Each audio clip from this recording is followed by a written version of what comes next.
In my personal Bible reading last week, I read one of the days was First and Second Thessalonians. Those are the New Testament epistles that are not Revelation that talk the most about the return of Christ. And obviously, the message last week was on that. Okay, so here's a theory. So I'm reading First and Second Thessalonians, and in First Thessalonians 3 in particular, and then he does it in Second Thessalonians, I think, end of 1 or beginning of 2. There's just lots of very specific, here's what's going to happen when Jesus returns stuff. Paul's saying in 1st and 2nd Thessalonians, and it's very specific. And it's not stuff that was alluded to or prophesied about in the Old Testament. So then I'm like, I wonder where he got this, okay? So 1 Thessalonians is where people get the rapture concept. Side note, we don't have to go into this discussion. A belief in a rapture as modern dispensational theologians view it is a historically minority position. So that's a whole thing. Now, I will say, I think I'm a post-trib rapture guy, but that's a whole different thing. I think that's where I'm.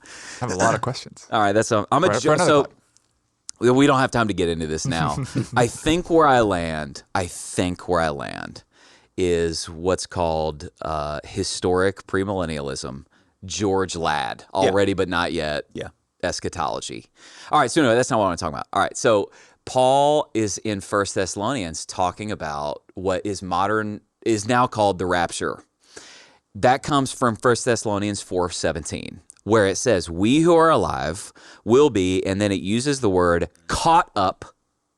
Some translations will actually use snatched away to meet the Lord. And then it says, and so we will be with the Lord forever.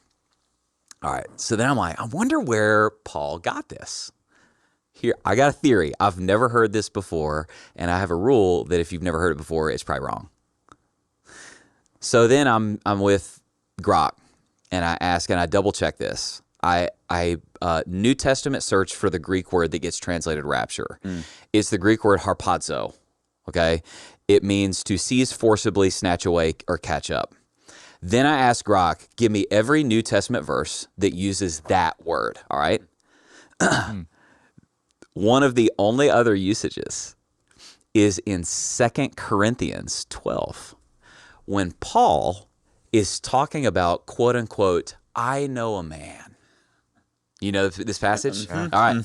He goes, I know a man who one time was caught up to the third heaven. Now, if you're new to the Bible, you may hear that and go, I wonder what he's talking about. What Paul's doing is he has too much humility to go, it was me.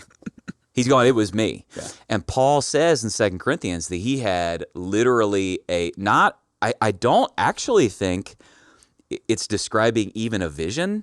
I think he's saying in some real sense, he says, I was caught up to the third heaven, and he says, I saw things which no man may utter.